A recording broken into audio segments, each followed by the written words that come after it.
podcast and author of the new book, How We Learn to Move.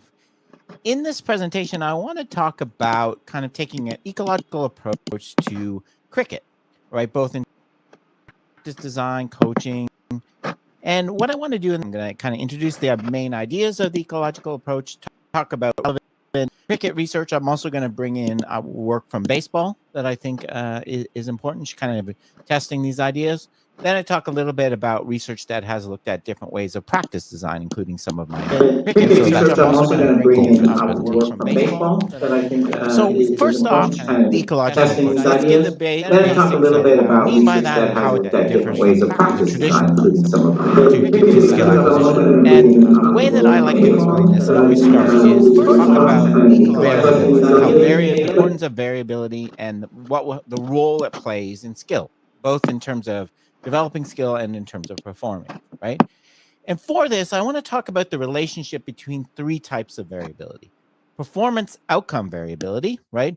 How consistently do you produce the goal you're trying to achieve, right? How consistently do you bowl the ball to the cricket spot research you're aiming I'm also going to bring in right? Work from in all theories, all theoretical performance approaches, we want that to be low, right? We want to consistently produce good performance outcomes. At different ways of practice. The other types of variability are movement variability, right? How you move your body to achieve that goal, to get to ball to that place with that spin, with that speed, right? So we're talking about kinematics, how your arms moving, how your elbow and wrist, what they're doing.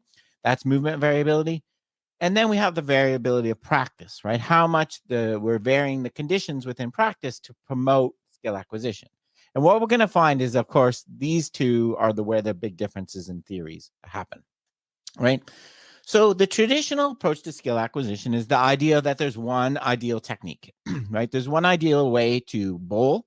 There's one ideal way to hit that we're going to teach you through rote repetition, right? So here's how you swing a cricket bat or a baseball bat. We're going to teach you that, and we're going to have you try to repeat it over and over till you get the basic fundamentals and technique down with the coach correcting you. Nope, you're bending your elbow too much. No, your wrist isn't straight enough, etc. We're going to give you lots of bodily focused cues. And the main fundamental idea is that second type of variability, the movement variability, it's bad, right? It's noise, right? Being inconsistent in your swing technique is a bad thing. We don't want that. We want you to try to produce the exact same swing every time when you're hitting the ball, or the exact same delivery when you're trying to do a fastball in cricket. We want the exact same body kinematics, what your arm's doing, right? Because variability is noise, right? In terms of what we're going to do with variability in practice, I like to distinguish between what I call adjustability and adaptability, right? So the main goal of adding variability to practice in the traditional approach is adjustability, right? So what we're going to do, for example, in cricket is we're going to teach you the batting technique, right? How to swing the bat. We're going to do it by having, bowl. I'll look at some of the ways we do it, but imagine bowling the same ball over and over again with the machine until you get the technique down, right? So you develop a motor program, an internal model. What we're going to do is we're going to vary the conditions so that you can adjust this internal motor program, this basic technique, the fundamentals you use, so that you can hit a short ball and a long ball, right? And one with spin, right? So what we're doing is giving you the basics first, then learning to adjust it. Another example I like to use is golf, right? We teach you to swing a golf club by having you hit the ball on flat ground over and over and over and over again. Then we take you to a downhill lie and say, here's how you adjust that basic technique, that motor program you've learned to hit a downhill lie. So what we're trying to achieve is repetition with repetition, right? We're trying to get you to produce the same swing, despite the fact there's going to be variations in conditions, okay? So for that implications of how we use variability of practice in the traditional approach, we want it later on, right? We want you to develop the fundamentals first. We're going to achieve that by breaking the skill apart, and I'll get to that in a second. For example, in baseball, we're going to hit you off a tee first, right? Because we want you to get the basic motor program of swinging, being able to repeat it, having a repeatable swing. Then we're going to add variability and you can learn to adjust your one swing for low pitches, high pitches, curveballs, fastball. We also, of course, are going to use representative conditions that we're varying, right? We want you to be able to adjust to things that are really going to happen, different spins, different depths of pitches, right? We're not going to teach you to adapt to a different size cricket ball, right? Why would we do that? There's nothing ever happens in the game, right? So we're wanting you to adjust to things you'll actually face in the game, okay? So the traditional assumption overall of how you relate those three types of variabilities is to produce low outcome variability. So consistently hitting the ball square on the cricket paddle or square on a baseball bat, which is what you want. We need a repeatable swing. We need to be able to keep our swing the same as much as possible. And we do that by focusing on developing the mechanics, the technique, the one ideal swing through repetition in practice. So low outcome variability is produced by low movement variability, because variability is noise, developed by relatively low practice variability, right? Another way, one of the main ways we achieve this, right, and I've talked about this already, is through task decomposition, right? To get you to learn the one swing, and this is a great quote from Ian Renshaw. What we're going to do is break the skill of swinging into pieces. We're going to decompose it. We're going to teach you each of these parts, and then we're going to put it back together, right? And a great example of this in cricket is the drop feed, right? So you have a person hitting, they're dropping the ball. What we've done is break the skill of swinging apart, right? The batter does not have to respond to an actual pitched ball, right? So we've broken, and what we will see in a second, broken the perception action coupling, right? The batter doesn't need to perceive anything really to hit other than the ball dropping, which is not realistic information they'll actually hit. They're not making any decisions at all, right? They have to swing every time. They're not adjusting to the depth of pitches. Another one is the throwdowns, right? These are examples of going to break the skill apart, teach you the pieces so you can build them back up into the real game, right? Kind of a fundamental idea in the traditional approach. Okay. So what's the alternative, right? The alternative comes largely started with Nikolai Bernstein in his work. The idea that there's actually not one ideal technique. There's multiple ways to swing, right? And each individual needs to find their own one that works optimally for adapting to. So what we're going to do is self-organize solution that works for you. The idea is what we call Bernstein called repetition without repetition, right? So you repeat an outcome, hitting the hammer. In this case, the blacksmiths were trying to hit a piece of sheet metal, getting the same, but not these things. So 2 swings of the hammer, but not by repeating the movement, right? So the idea of movement variability isn't noise, it's good, right? Having a slightly different swing on every pitch, being able to, use your elbow in different ways, drop your elbow, use a different hand position is not a bad thing. That's not noise we want to get rid of. That's really good, right? Because it's going to allow you to repetition without repetition, being able to keep the outcome there, even though they're changing, right? So that's one of the fun. There's not one. We actually want to promote variability, right? Approach that we still want the same as the other theory, consistent performance outcomes, barreling up the ball, hitting, square on the paddle, cricket. We achieve that by using one repeatable. Achieve that by having multiple different swings, being able to adjust, our core to hit balls at different heights, right? This photo from Bart Hanegraaff created. The way that we do that is adding much more variability, right? So the low outcome variability requires a significant amount of movement. So movement variability is not bad, it's good. And we do that, we develop it practice variability, okay? And so in this, we're not trying to learn ability.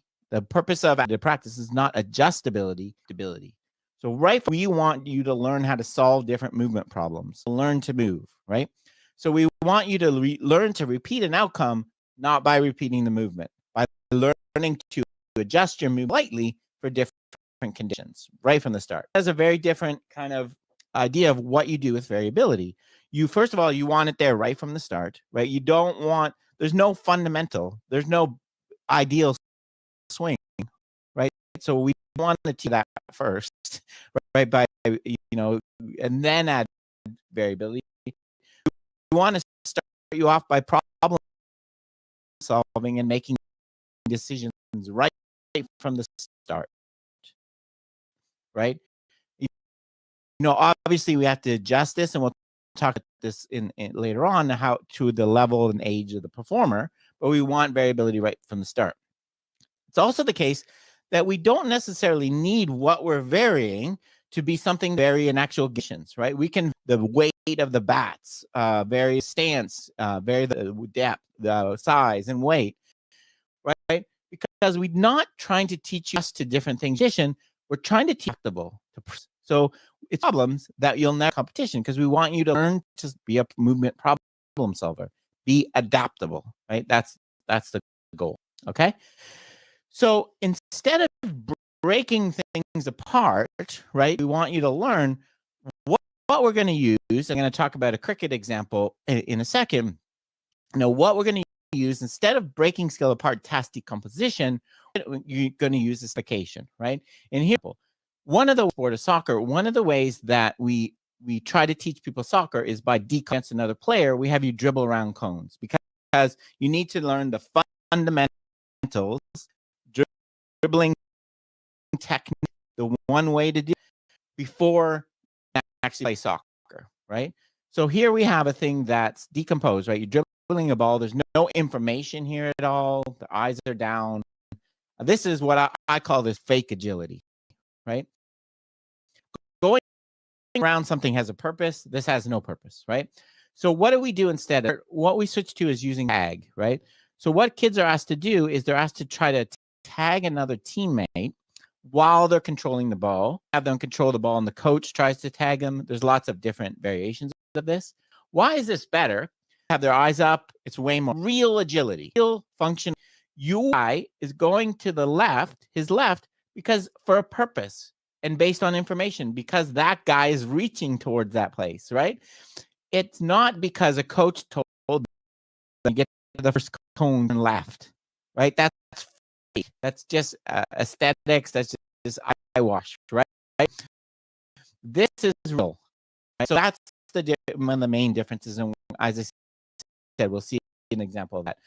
So simplification is a decomposition. Okay. So that's kind of the background. Let's get into some actual research findings, right, that are consistent. I'm just going to, pick out a few consistent with these ideas, and then we'll get into practice design. So the first one I want to talk about is a paper by, Joan and colleagues. They did this really interesting pair of studies that I talk about on my podcast. If you're interested in more details, they looked at, they took a large amount of data, practice, elemental histories of players in different levels, right? So they were playing at elite, county versus, and what they did was use machine learning algorithms. So basically, they trained a system to pick out the factors that predicted the level, right, of the player was performing at. And they found, a set of 18 different factors that separated elite batters from super elite ones that represented there was a lot of kind of basic things, consistent with the ideas of maybe deliberate practice was, the more they practice, the people that at higher levels practice more, right? They started earlier. But one of the things is that findings demonstrate that the super elite bats took a larger volume of skills-based practice that was them and more varied in nature at age 16. So they were starting at younger with more variability of practice, right? They were also, the idea we're going to talk about in a bit of the practice was more optimized to challenge rate levels instead of doing the right thing. So that it kind of gives some, what separates people is the kind of the variability of conditions, the developing the skill that they face. And as I said, there's lots more to the story if you're interested. Search machine learning on the my podcast page, perceptionaction.com, and you can find more about this work. Go through it in detail. Okay. The other thing I want to look at is this idea of, is movement variability good or bad, right? And for this, I want to talk about a recent baseball study, right? So in this baseball study, what they're going to look at is the relationship between the hand position, right, of the pitcher and kind of the kinematics, right? How consistently they're releasing the ball, right? What you want in baseball, you want hand position to be release point to be consistent, right? If you're going to get the ball to the same place, you're going to have to kind of release it at the same point. How that relates to the actual kinematics of the body, right? Shoulder, elbow, right?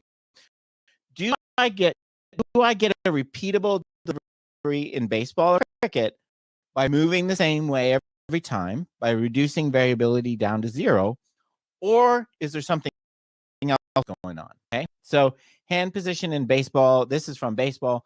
Different individual release points. This is a kind of position in space, but they're over consistent about hitting the same release point. So what they were asking in this study was, is it due to the reducing variability, because variability is bad, or do I get a consistent vary by having what I'm calling in the motor synergies, right? So I'm not in delivery every time. What's happening is my shoulder and elbow are working together. So on one pitch, one delivery, maybe my shoulder starts to open a little bit too early. I compensate that by having more wrist movement at the end, something like that. So the two things are working together. Okay, we call that a synergy.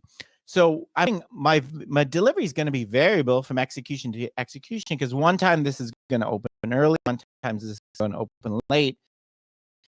I'm not achieving repeatable outcome by having the exact same movement. I'm achieving a repeatable outcome because things are working together, right? There's variability in my joint angles, which is so.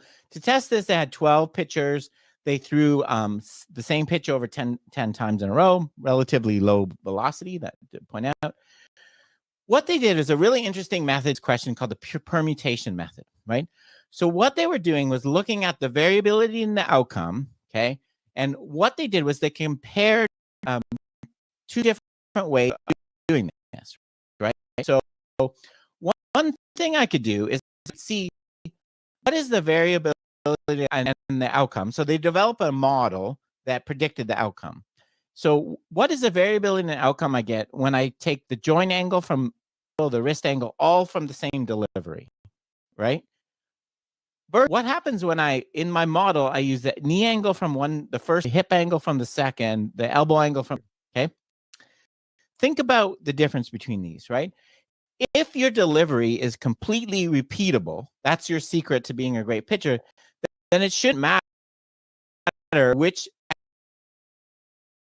execution I take your wrist from. It's the same on every trial because you're repeating your delivery.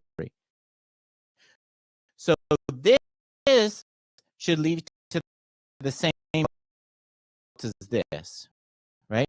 It doesn't matter that these two happen on the same thing because they're the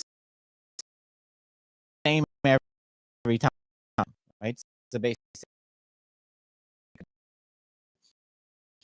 if they're compensating for each other, though, if the wrist angle I use on an individual throw is related to the shoulder angle, then because putting these two together, executions, synergy, right? So that's what they're looking at, these two things, or both upper body, the kind of the this, and I detail on my YouTube channel if you want.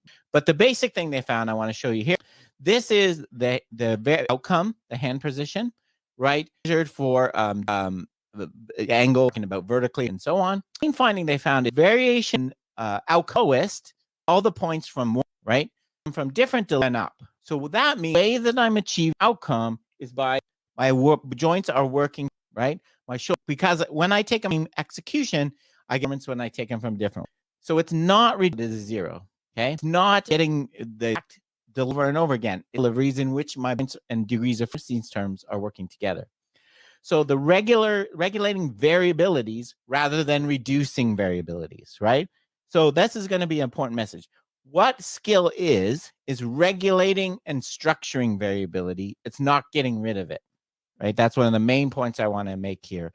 It's not reducing things to zero by repeating a movement over and over. That's not what skill is, right? It's making the variability functional and useful, not useless, useful, right? So the variability, my shoulder angle is varying because it's compensating for my other angles, right? It's working together in this synergy, right? So that's the basic idea. Okay. Kind of this. I found, so that's pitching. I found very similar results in studies I've done in baseball batting, which I think you would expect similar in cricket as well. What I did is use force plates. In baseball, there's kind of these distinct phases, biomechanical phases in hitting. You lift your front foot off the ground, the stepping phase, you bring it, which coils your weight to the back. You step back down in the landing phase, which loads the weight and brings the weight forward. You swing and then you hit the ball. What I did in my study was I looked at a big training study in a couple of different papers I published. Using force plates, I looked at the timing of these things, okay? And what we found, the first thing you found is we get what happens if you look at the timing of the different phases of landing, waiting, swing, and then the bat's actually in the zone. What's happening is the variability is going down and down and down, right? So when you start your swing, you're pretty inconsistent.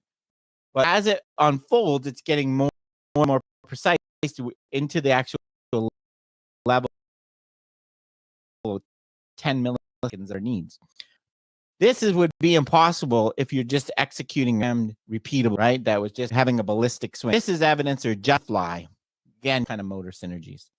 The other thing I've done in baseball, in my baseball papers, I looked at kind of a conceptual version of what's called an uncontrolled manifold analysis.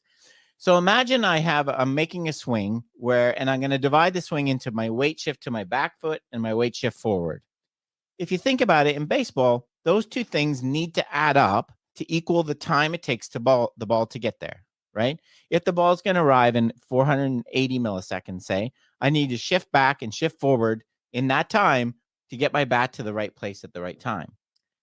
If those two things add up to too small a value, I'm going to be there too early. Too big a value, I'm going to be too late. So if I start with a particular swing, it's possible I can vary that. I could do a slightly quicker shift weight back and a longer weight forward, and vice versa. That, what we call in uncontrolled manifold analysis is good variability, right? Because it's going to allow me to adjust, right? And still achieve my goal, be adaptable, right? Be adaptable and still achieve my goal. This is bad variability because it's going to make my swing too early or too late. So what I found in my training study is there's the black dots or a bunch of swings made before training, where you can see is there's an equal amount of bad variability going away from this optimal area and good variability. After training, all the variability of the white dots, importantly, it's not going to zero, right? Batters are not swinging by using the same weight shifts every time. It's varying massively, but the variability is being restructured, right? So that it's keeping the goal, that's working together, this synergy, this functional synergy, right? So it's consistent with that. Another one I want to talk about just quickly, because I think Paul is presenting in this series on cricket, so I'm sure he's going to talk about this work. But this is another example, I think, that fits really well with the ecological approach. This really awesome, I think it's an award-winning paper on cricket, optimizing cricket. So the kind of question that kind of we can think about through the different theories of skill acquisition is, what do we do with biomechanics, right?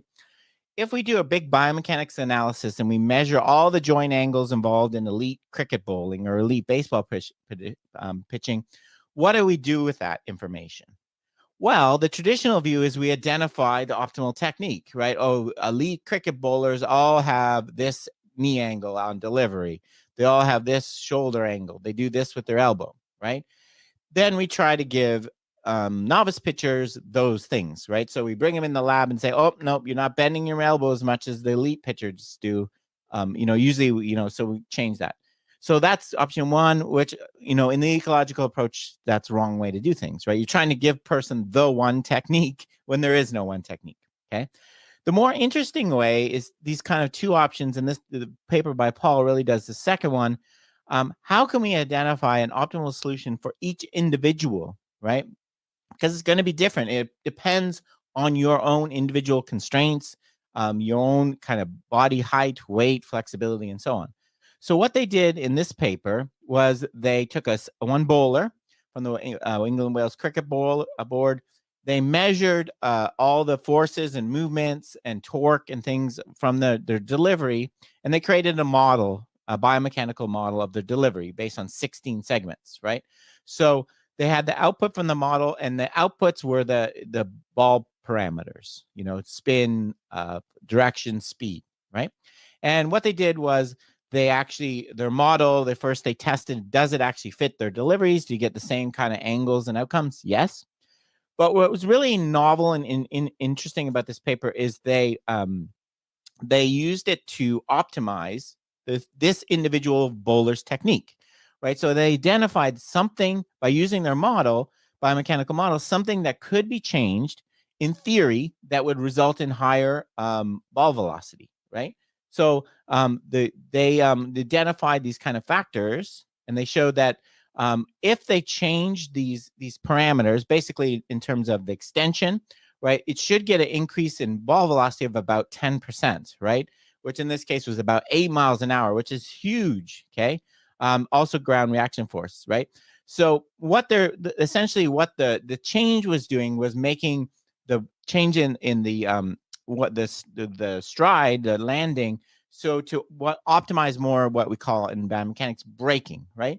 So any kind of force generation thing like hitting or pitching, you load the force, you throw the force forward, and then you stop it, right, to throw it all into the ball, right, or onto the bat. So you need brakes, right? You need to be able to brake your lower half, and that's what they're essentially doing, breaking their lower half so they get the much more whip and force in the delivery, right? And that's what this kind of model was getting them to do, right? So in specifics, right, we wanted your front ankle and your knee to remain more extended, more extension, basically. And these are pictures showing the difference between the optimized model and the actual. You can see it's very, very subtle differences, not surprisingly, right? So this is a really interesting idea. I think this is a incredibly novel and important idea. The question is, from a coaching standpoint, can we actually give that new solution to a batter, and how, right? Okay, we can get more speed by doing this changes to delivery that we've optimized for you. How do we get you to do that, right? It's very tricky, because there's more than just that. It's really good in this paper. They took into account the individual constraints, but there's more to it than that, right? We're actually, when you think about coaching, we're building on top of what you already have. An important concept in an ecological approach is the idea of intrinsic dynamics. You have certain way that you've developed in coordination for throwing, right? Maybe it's doing more sidearm, more over the top, right? That those are strong coordination patterns that any new thing is going to have to build on top of, which can be really, really challenging. But I think this overall idea of using biomechanics for individual solutions instead of the one optimal solution is a great fit with the ecological approach. The last kind of thing in basic research I wanted to talk about was returning to this task decomposition versus task simplification, right? What we're essentially talking about here is trying to get the difficulty of the task right for a new learner, right? How do we get a new cricket batsman to have some proficiency, right? And as I mentioned, the traditional approach is task decomposition, breaking it into parts, right? So we're just going to teach you the actual movement of the bat without having to pick up the flight of the ball. We've broken it apart, okay? Hitting off a tee in baseball, dribbling around cones in soccer, passing lines of basketball. This is a well-used for a long time approach to teaching novices, right? Why is this problematic? Well, we know from a lot of research, you do completely different things when we break perception and action apart, right? This is some work by Keith Davids and all showing when you ask a person to toss a volleyball just to practice that versus toss a volleyball to actually hit it, you get completely different tosses. You get different gaze behavior. People look in different places when they're going to actually perform an action versus not. You get in different hitting, stepping forward and backwards when you change the cricket delivery, right? So versus a machine versus an actual bowler, you get very different behavior. You actually use different brain areas a lot of times, right? So that's a problem with decomposing, right? Decomposing fundamentally changes the task such that you can't really put it together in the way people think, right? So in task simplification, the alternative, what we want to do is keep the whole thing together. We want to keep you swinging the ball based on the information about the ball flight, right? what we want to do is scale it down, right? We want to scale everything down to somehow simplify it. We can do it by reducing speeds, reducing distances, changing equipment, and so on. And this has been done nicely in cricket. One example people have used is scaling the pitch size, make the cricket pitch. This paper by Harvard College, they showed that bowlers can have better length deliveries, better actual mechanics, right? The fact that each person has their own individual movement solution isn't to deny that there's some fundamental invariants or attractors that you need, right? A downward angle on your pitch delivery. In tennis, you want a rainbow shaped stroke, right? There's certain things that have to be there. It's not to deny that. And what a lot of research found is that when you change things like this pitch delivery, you can get closer to that those invariants, right? There's some great work on tennis by Tim Buzzer colleagues from Australia showing you get the equipment kids use in tennis, lower compression balls and smaller rackets. Not only they ball better, hit them with more force, play better, but they also hit them more in front and have more of a arcing stroke. So you get it just like we're seeing with changing things. Get benefits for batters, right, by using a shorter pitch, right? They're doing more. There's also some interesting work looking at equipment modification, right? Changing the ball, changing the bat in cricket so that you have more surface area, right? You have a better contacting. What they found this study, they used 43 children. They use either a regular bat or the modified one. What you find is you get more hits, right? When you have a modified one, not surprisingly, that's very motivating, better proficiency, but you're also kind of technical changes that you want, right? You're moving the person in the right direction, not towards an ideal solution, but to having kind of the basic things you need to have there in terms of grip and stepping forward, getting more desirable technique. So again, I think that's a very, very consistent with the equal approach we're talking about here. Okay. So in the last part of this presentation, what I want to look at is getting into more of the practice design. I'll practice design a little bit for scaling, but mostly focusing on that approach, right? So that approach to code, the idea that, okay, well, there's not one ideal solution. So what we're going to do, instead of trying being an instructor as a coach, bringing in a plan saying, here's the answer, here's how you bowl, here's how you hit. What we're going to do is be a designer, or right, we're going to develop practice conditions, practice activity, not drills, so that we can help the person make a solution. So I talked as an infographic, I made a page on my website to look at it in more detail at perceptionaction.com. What we're trying to do in the constraints, use the typical way is what we want to do is add a constraint and push you away from one solution and towards have you explore others. Ideally, often we want to destabilize a solution that we don't like. And we do this, there's a constraint, individual one, harder to manipulate, and things you bring to the table, your speed, your ability, the environment, we'll see that, the playing surface as an example. But the more common one we do is task, right? So we want to go away from one solution and have you explore. And a good example, right? Example of constraints, you can see one difference between baseball pitching and cricket, right? So in baseball pitching, one of the ways we can understand how you coordinate a movement like throwing a baseball is by looking at your solution, right? So in theory, you could use shoulder and elbow angles to throw a ball, right? We see that this is Aroldis Chapman, who has a world record for the fastest pitch, 103 miles an hour. He has shoulder angle, elbow angle. Where does he lie in this space, right? That's solving the degrees of freedom problem, right? He's going to pick out some certain angle, okay? Why does Aroldis Chapman throw like this versus a cricket bowler like that, right? They're trying to achieve the same goal, get the ball as hard as possible and throw someone out.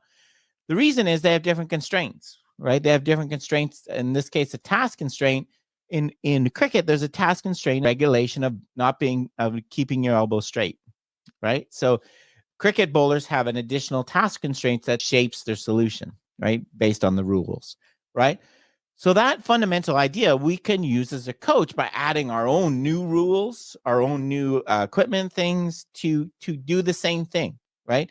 This constraint of this rule is shaping how you find a solution in solution space, right? And here you can't bend your elbow angle, so it's all shoulder angle and wrist. Now we can do this as a coach. We can try to do the same thing. And let me show you a few examples of that, right? Here's a quote from Ian Renshaw talking about an example of what coaches do when players in cricket have a weak hand, right? A weak top hand. So a weak top hand sometimes causes a batter to have a problem swinging in a straight line, okay, to pick up the bat straight. So there's this example of this player, the coach, what they did was put a piece of wood, a bamboo, in the ground just outside the stump. So basically, the batter had to kind of learn to pick up their bat, so what they're doing here is taking away the solution, a movement solution of not swinging straight through, right? Not lifting up your bat, by adding a constraint, and they're forcing the batter to explore other ones, which is both going to learn a new pattern of coordination and probably make their change their individual constraint by making their top hand stronger. This idea is something exactly kind of the thing that I did in a recent study in baseball, where I was trying to get batters not to deal with the problem of hitting with a weak hand, but to actually learn to hit the ball in a certain direction. Right? In baseball, there are some situations where you not just want to hit the ball, you want to actually hit it to what's called the opposite field. So if I'm standing on this side, I want to hit it over there, right? Just like with that cricket example, there's certain swings that are not going to work for that, right? We don't want you to swing, really pulling inside, right? So there's certain things we want to take away in order to encourage you to get to a solution that will work for hitting it to the opposite field. So again, ecological approach is not to deny there's certain movement solutions that are not going to be effective, and there's certain invariant properties that should be there. So what I did in this study was I've done this. I did this in a virtual reality environment, but I've also done it lots of times in real. Is create swing path variables, much like that bamboo that the cricket coach rate. So fence up in terms of in front of the batter, so they can't swing out here. They'll hit the fence. Put a barrier on the ground to cross it. Right. These are constraints. I'm adding a new constraint to practice such that your old movement solution won't work anymore. I'm not telling them. At no point in these studies do I say, okay, pull your elbow in, do this. I'm not telling them the solution. I'm adding a constraint to get them to explore and find it themselves. So what we did, another one I love in do both hitting and pitching is what's called a connection ball. So what we do is we take a kid's yellow ball and have you hold it against your body, right? Either between your forearm and your upper arm for hitting, or between your arm and your side for pitching. And what I want you to do is either pitch or swing so that when the ball comes out, it goes forward. And the reason is if you have a movement solution where you're separating from your body early, you're never going to be able to get the ball to go forward, right? It's going to fall out and go sideways or backwards. So this constraint of ball, this task constraint we've added, is pushing you away from the solution we don't like towards one that's more effective. That's the constraint set. And in my study, what I found, I compared to differential learning, where people just practice in stances and positions, versus where I tell you, here's how you hit the ball, the opposite of mechanics. Turn your hips, do this with your elbow. And what I found was the constraints that approach most effective, right? They had more hits to the opposite. Interestingly, telling them, they also picked up the affordance of were most effective, right? They swung more at pitches that were inside, right? Which is easier to hit to the opposite field. The prescriptive instruction group also did this because I told them to do it explicitly, whereas the LA group just learned it on their own. Really interesting finding. Okay. The last one I want to talk about in terms of really interesting study, and Ian Renshaw and colleagues look environmental constraints, right? So what they were talking about is the fact that cricket, want to be a bowler, much like is the case, you have to play on different surfaces, which are going to affect your ball flight in different ways, right? So the pitch is a major environmental constraint, right? It can be clay, sand, silt, you know, like just like you need to adapt your pitching delivery to these different constraints, this change in constraints, right? Being adaptable is being skillful. So what they did in this study was they wanted to see how people changed their delivery to two different conditions. One, which was they created this kind of same environment where they're pitching on a similar to they're using what they're doing, versus two attempts on a pitch design is used unfamiliar to bowling in India. So different consistency of the surface, different flights, different ball flight. Familiar, and what they predicted is that when we put you in this unfamiliar environment, you're going to search for different solutions. Okay, and so they had 8 spin bowlers. This 4-week cap, they had 3 matches. The first one was on their familiar surface. The next 2 were on the unfamiliar. Here's and see, the familiar one was 72 clay, where the other ones were a mix of clay and much more sand, right? So a different type of surface. What did they find? They measured a bunch of different variables. Not only they measured kind of spin, success getting the batters out, and they also asked them, what were you trying to achieve? And what they found basically was that on the familiar pitch, right, batters were mostly focusing on kind of tweaking their existing solution, what we call parameterizing, right? So they were trying to change the depth of the ball, change the look to try to get the batter out, right? So they weren't really changing much about their delivery. They were using the same kind of delivery, they're just parameterizing it different, using it to different depths, different ball location, right? So kind of performing, if you will, right? Not to explore a new solution, which made sense because they've already developed for this surface. But when they got on this different surface, the batters start talking, when you ask them, they start talking more about the surface, okay? They also started to change style, right? Manipulating the arm and launch angle, things like that. So here they're exploring. You've put a new constraint on them, so they're looking for a new solution, right? So this is another good thing. This is both something that showing how athletes need to be adaptable, but also showing how you could potentially vary this in practice to get them again to learn to be adaptable, to find new solutions. So I think that's the important finding. The very last thing I wanted to mention is something I'm not going to go into detail, but is also really consistent with the approach and this. And I cover this in detail on episode 10 of my past, is this issue of metastability and training in metastable regions, right? So to illustrate this, first, let me give you an example from boxing, right? So in boxing, when I'm standing opponent, there's several different punches I could use, right? I could use a hook, uppercut, jab. Right? What we learned is that good boxers, what they actually do is they stay at a distance from their opponent to keep each of these solutions open, each of these different types, right? If I get too close to you, I can't, it's the same kind of punch. I'm really limited to, if I get too far, the punches I can do. If I stay in the right region, I have stability. I keep stable, but I have lots of different, right? From this, people have proposed this in detail that a good way to train athletes is to force them into this metastable region and